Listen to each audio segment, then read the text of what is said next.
வணக்கம். நீங்கள் நம்ம டிக்கெட் கிச்சனில் நெய் வடை தான் பண்ண போகிறோம். நெய் வடை பண்ணுறதுக்கு அடுப்பை வச்சுட்டு இந்த கொஞ்சம் அகலமான கடாயை எடுத்து வச்சுட்டோம். சூடாகிட்டு இருக்கு. பால் பார்த்தீங்கன்னா ஒரு 300 ml எடுத்துருக்கோம். 300 ml பால் உள்ளே சேர்த்துட்டோம்.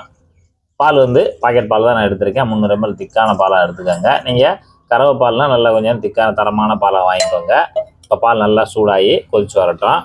பாலை சேர்த்துட்டு பால் சூடாகிறதுக்கு முன்னாடியேவும் நம்ம பால் பவுட்ரு ஒரு 1/4 கப் எடுத்து வச்சுருக்கோம். அதை உள்ளே சேர்த்துக்கலாம். 1/4 கப்புனா நீங்கள் ஒரு 5 ரூபா பாக்கெட் ஒரு 3 பாக்கெட் சேர்த்தா போதும். அதை நம்ம சூடாகிறதுக்கு முன்னாடியே கலந்துட்டோம்னா நமக்கு அந்த சின்ன சின்ன உருண்டை கட்டி வராது. அதுக்காக முன்னக்கூடியே கலந்துடலாம்.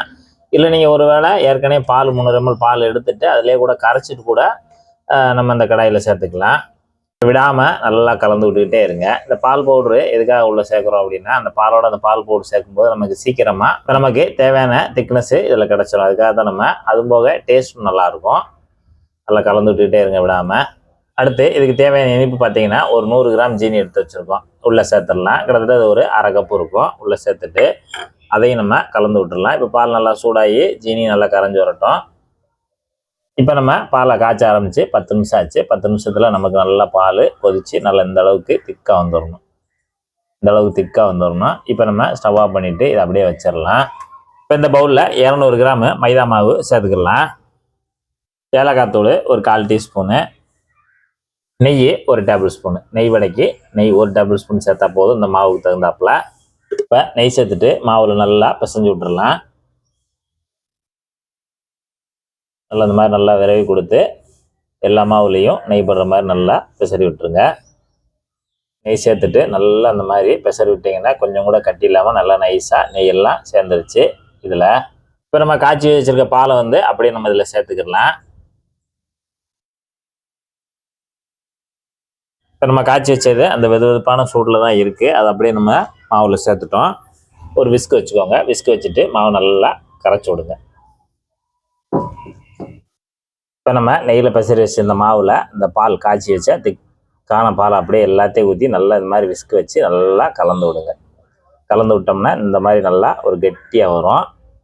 ரொம்ப இலக்கமாக இருந்துடக்கூடாது, ரொம்ப தண்ணியாக இருந்துடக்கூடாது, ரொம்பவும் கட்டியாக இருந்துடக்கூடாது. இந்த மாதிரி இருக்கணும்.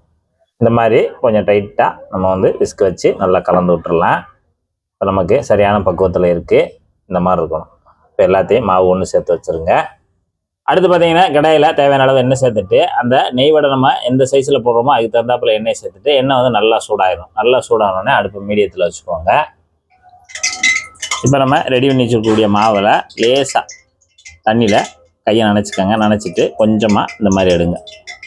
இந்த மாதிரி சின்ன உருண்டை எடுத்தால் போதும். அப்படி மெதுவாக எடுத்துகிட்டு அப்படியே கொண்டு அந்த பெருவிரலால் அப்படியே தள்ளி விட்டுருங்க. அவ்வளோதான். கொஞ்சமாக எடுத்துகிட்டு இந்த அளவு கொஞ்சமாக எடுத்துகிட்டு அப்படியே கொண்டு பெருவிரலால் அப்படியேவும் தள்ளி விட்டுருங்க. நம்ம தேவையான சைஸில் எடுத்து உள்ளே சேர்த்துக்கலாம்.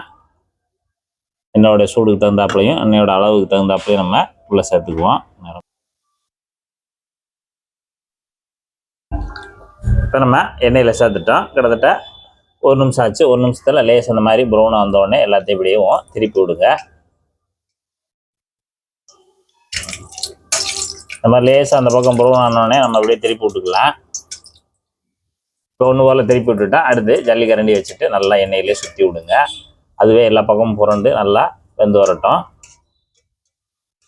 இப்போ பார்த்தீங்கன்னா நல்லா ப்ரௌன் ஆயிடுச்சு உருண்டையெல்லாம். கிட்டத்தட்ட இது நமக்கு ரெடி ஆகிறதுக்கு 3லேருந்து ஒரு 4 நிமிஷம் ஆகும். அடுப்பு மீடியத்தில் வச்சுக்கிட்டு இப்போ நம்ம இந்த மாதிரி நல்லா ப்ரௌன் ஆனோடனே எடுக்க ஆரம்பிச்சிடலாம்.